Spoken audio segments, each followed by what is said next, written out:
حضرت عیسی علیہ السلام نبی علیہ السلام فرمایلی د خپل یو خادم یهودي سره روان سفر عیسی علیہ السلام وعده نه کړی ټول زندگی په اسفار او تیروله کله یو کلی ته دعوت لپاره کله بل کلی ته دعوت لپاره عیسی علیہ السلام خپل شاګرد خپل خادم سره روان درې مړی ورته ملاو شي درې نانونه ورته ملاو شي عیسی علیہ السلام خپل شاګرد ته یې چې دا کې د سفر کې ولوګه کند راځي نه استعمال دا شاګرد خائن وای دا شاګرد په زړه کې د دنیا محبت او د دنیا لالچ عیسی علیہ السلام فرمال کې غمړی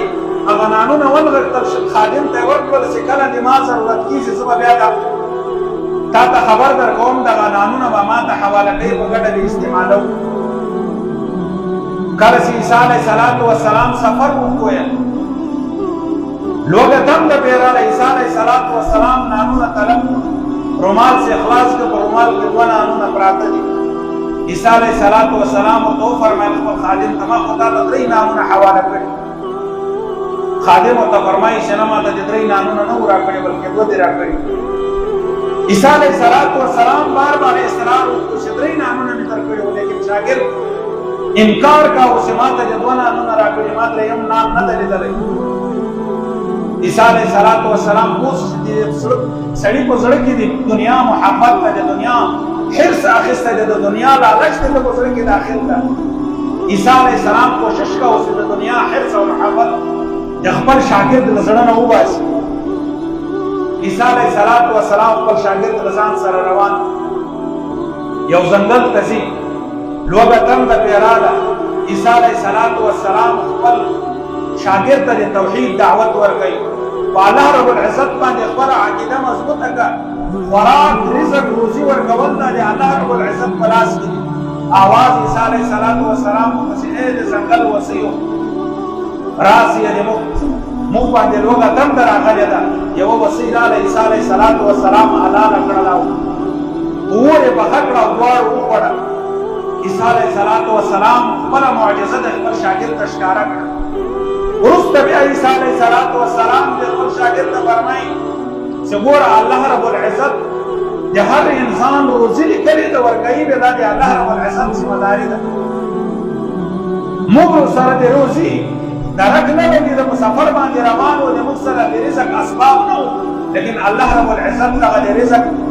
طریقه موږ د بار جوړ کړل موږ ته روزي را کړل رزق په غنانو کې نه ده ساورک سره نو چې کچيره غنام داخلا کړی نو اقرار وکړه غنام ما پټ کړی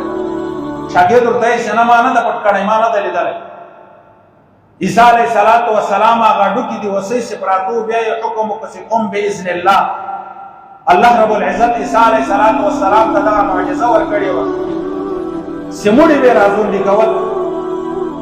هغه وسې راځوندې سو هغه خادم ورته ګوري چې وسې باندې اډو کې پراته دي هغه اډو کو باندې وقا سرمن لګیږي وسې روانه شو بیا عیسی علیہ السلام خپل هغه خادم او شاګرد ته فرمایي چې ګوره الله رب العزت رزق راکړ ما او تاسو خو یا خو افر مقدار باندې موږ تاسو ته روزي ملاو شو بیا هغه شی چې موږ تاسو زما کړی و یا لا کړی و الله رب العزت دوباره ژوندای کړ اقرار وکړه چې دا شی تا غلا کړی نو د اغلا باندې اقرار وکړ شاګرد منکر بیا عیسی علیہ السلام لسان سره روان دریاب راځي په لار عیسی علیہ السلام خپل خادم پلاس کې لاس ورکړي عیسی علیہ السلام بغیر د کشتینا په سمندر باندې روان دی او کل الله رب العزت وګو باندې په جوړ کو دی وګو برف کړل عیسی علیہ السلام سره خادمه په دې سمندر باندې کول و خادم ته بیا عیسی علیہ السلام یا الله رب العزت دی وحدانیت او یا الله رب العزت دی قوت او یا الله رب العزت دی علم تذکرہ کی چې الله رب العزت واش عالم ده یا هر شي قدرت لري هر طاقت الله رب العزت سره موجود ده وزي ورکون کوي الله رب العزت ده په اغنان کې نه ده چې اقوم نان ورکس چې د غنام تا غلا کړی د اقرار وکړ خادم بیا منکر عیسی علیہ السلام بیا لاس ور صحرا کې روان ده لیک سفر نو اوس د عیسی علیہ السلام نظر قدرت وتی ولای عیسی علیہ السلام سره د خادم نه ورته وته ورشي عیسی علیہ السلام بیا د الله رب العزت د قدرتو تذکرہ خپل خادم ته کوي خادم بیا منکر عیسی علیہ السلام دغه ته حکم وکړ چې تاسو د سرو زرو جوړ شي درې سره تیږي د سرو زرو وګرځېدي خادم ته بیا عیسی علیہ السلام بیا الله رب العزت د قدرتو تذکرہ کې خادم بیا منکر عیسی علیہ السلام اخر ته فرمایي چې د سرو زرو دغه تیږي خو ترې سوي دي ما او تا وایي یو تیږه به ماسي یو به تاسو لیکن دغه درېمه تیږه به چاته ورکوي چې زه دغه درېم نام خوړلې دغه حارث د عیسی علیہ السلام خادم ته فرمایي چې دغه نام خوړلې عیسی علیہ السلام ته فرمایل بس ته عمر جمال د تا مرګرتیا و ما خدا کو تر چې د الله رب العزت محبت د الله رب العزت قدرتونه د الله بزرګ کې داخل سي لیکن د دومره معجزاتونو باوجود د الله رب العزت د قدرت د الله رب العزت باندې توکل د الله بزرګ کې داخل نه سره د خبرې سره دی د تای او د تا سفر جلاس عیسی علیہ السلام روان سره د کس دوانې پیو عیسی علیہ السلام لار ځوان په څنګه کې صحرا کې ناس دو مسافر په لار را روان مسافرونه لار ورکسوي د کس ولې وای ویل سرازي پښتنه وو کړي د کس نه ته بلار معلومه ایمانی کړي تاسو کله چې دا دوه کسان راځي سټیږي د سرو زرو پردي دغه بزرګ کې حرص پیدا سره لالچ پیدا سره دا کس په قدم کو دا غدري سره تیږي براواب یو باندې موسی یو په تقسیم دغه عیسی علیہ السلام شاګرد او خادم د دې په بدنیتی باندې پروف دای ته وویل چې موږ درې کسان یو تیږه ما ته تاوان ما رسوي ما قتل کو یو تیږه درواخلې بغیر د ما د قتل نه بغیر د ما د رضا نه دای مو ویل چې په امتحان کې رضا نه ورته سبب په امتحان کې مبتلا سبب قصاص نو خلق به مقتل دا درې سره تیږي یو ورسي خلق ډیر خوشاله دي ځوانان ډیر خوشاله دي چې یو تیږه د سرو زرو ځان لپاره په کلی کې محلات جوړ کړو د اهل او عیال لپاره کافي ده یو مرګره ورته فرمایي چې راځي اول ول هوټل نه مړی راوړو صحیح ده یو سړی منتخب څه دغه کس ته ولاړ شي مړی دی راوړي چې خراب وکړي بیا به سفر اختیار کړه لاره به وو او لاره به روان مرګري کس هوټل ته ځي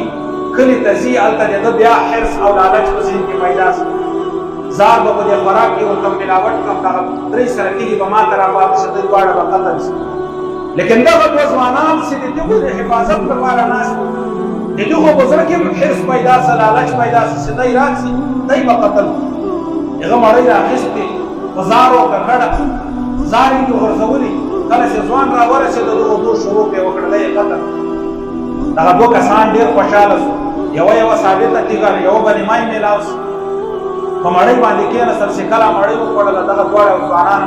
وفات لږ وخت نه وروسته عیسی علیه السلام بېرته واپس راځي چې راځه هغه ما شاګرد به وګورم چې په څه حالت کې ده چې ګورې درې سره ځوانان پراته دي او هغه درې سره تیږې یې په منځ کې پرتې دي عیسی علیه السلام وفرمایل چې دنیا داسې دوکهباز دغسې انسان یې په حرص کې واچو د الله رب العزت محبت د انسان په زړه کې نه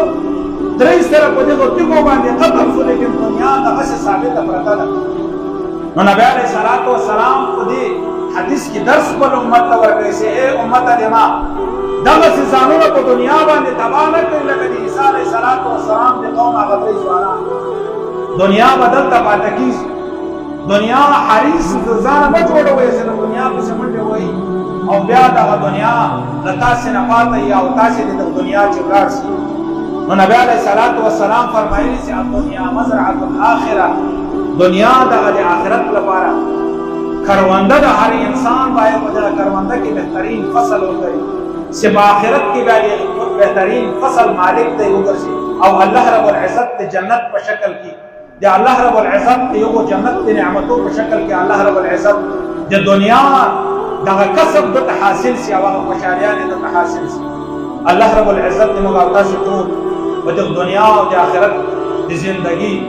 دواړه کامیابي موږ او تاسو ته حاصل کړي الله رب العزت دې اول ما ته تاسو ټول د خبرو باندې عمل کوو توفیق راکړي واخر دعوانا